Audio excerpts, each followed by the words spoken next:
Prasad, father പറഞ്ഞത് കേട്ടിട്ടുണ്ടാവുമല്ലോ അല്ലെ? എല്ലാവരെയും ഉൾക്കൊണ്ടുകൊണ്ട് അത് കോൺഗ്രസിൽ നിന്ന് തന്നെ ഈ വകുപ്പുകൾ കൈകാര്യം ചെയ്യുന്ന മന്ത്രിമാർ ഉണ്ടാകണം എന്നുള്ള ആവശ്യത്തിൽ അവർ ഉറച്ചു നിൽക്കുന്നു.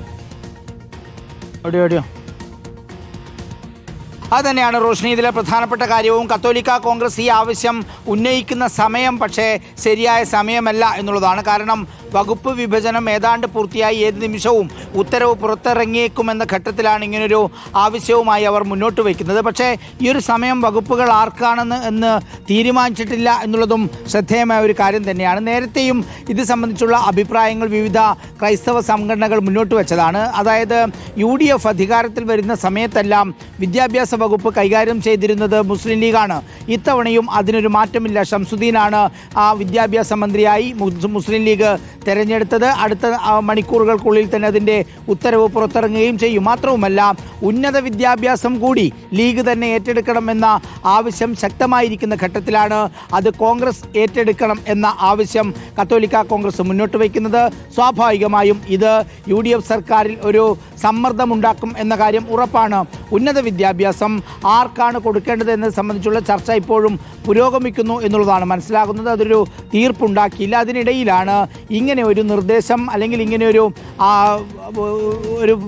വാർത്താക്കുറിപ്പ് കത്തോലിക്ക കോൺഗ്രസിൻ്റെ ഭാഗത്തു നിന്നുണ്ടാകുന്നവരുടെ തീരുമാനമായി വരുന്നത്. അത് UDFനെ അറിയിക്കുന്നു. UDF സർക്കാരിൻ്റെ ബന്ധപ്പെട്ടവരെ, കോൺഗ്രസ് നേതാക്കളെ അറിയിക്കുന്നു. കോൺഗ്രസ് തന്നെ ഏറ്റെടുക്കണം എന്നുള്ളതാണ്. നേരത്തെ ഫാദർ പറഞ്ഞതുപോലെ അവർ കാണുന്നത് അത് ഏതെങ്കിലും ഒരു മതവിഭാഗം നേതൃത്വം നൽകുന്ന രാഷ്ട്രീയ പാർട്ടി കൈകാര്യം ചെയ്യേണ്ട വകുപ്പല്ല, എല്ലാവരെയും ഒന്നിച്ച് കൂട്ടിക്കൊണ്ടുപോകേണ്ട വകുപ്പാണ്. മാത്രവുമല്ല, കേരളത്തിൽ ക്രൈസ്തവ സമുദായം ഒരുപാട് കാര്യങ്ങൾ ഇതിനുവേണ്ടി ചെയ്തിട്ടുണ്ട്. അതുകൊണ്ട് എല്ലാ വിഭാഗങ്ങളെയും പരിഗണിക്കുന്ന രീതിയിലുള്ള സംവിധാനം അതതിൻ്റെ മുഖ്യ രാഷ്ട്രീയ കക്ഷി എന്ന നിലയിൽ കോൺഗ്രസ് തന്നെ വേണം എന്ന അഭിപ്രായമാണ് അവർ മുന്നോട്ട് വയ്ക്കുകയും ചെയ്യുന്നത്.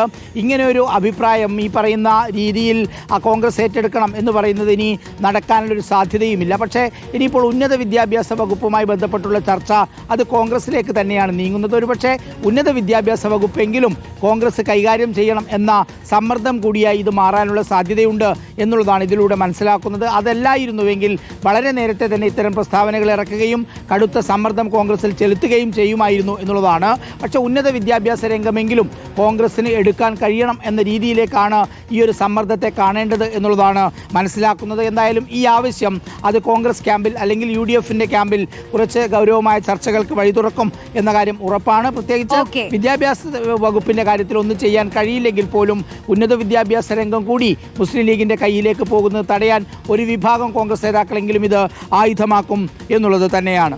അതാണ് യാഥാർത്ഥ്യം. കാരണം വകുപ്പുകളുടെ തീരുമാനവുമായി ബന്ധപ്പെട്ട അവസാന ഘട്ടത്തിലാണെങ്കിലും കത്തോലിക്ക കോൺഗ്രസ് ഉയർത്തുന്ന ആവശ്യം അതിനെ പൂർണ്ണമായും സർക്കാരിന് അവഗണിക്കാൻ കഴിയുമോ എന്നുള്ളതാണ് നമ്മൾ നോക്കിക്കാണേണ്ടത്. കാരണം മുന്നണിക്കകത്ത് ഇത് കോൺഗ്രസ് കൈകാര്യം ചെയ്യേണ്ട വകുപ്പുകളാണെന്നുള്ളത് കത്തോലിക്ക കോൺഗ്രസ് അതൊരു സമ്മർദ്ദം ഈ ഘട്ടത്തിൽ ചെലുത്തിയാൽ ഇനി വകുപ്പുകളുടെ കാര്യത്തിൽ എന്തെങ്കിലും മാറ്റങ്ങൾ ഈ അവസാന ഘട്ടത്തിൽ സംഭവിക്കുമോ എന്നുള്ളത് നമുക്കറിയില്ല.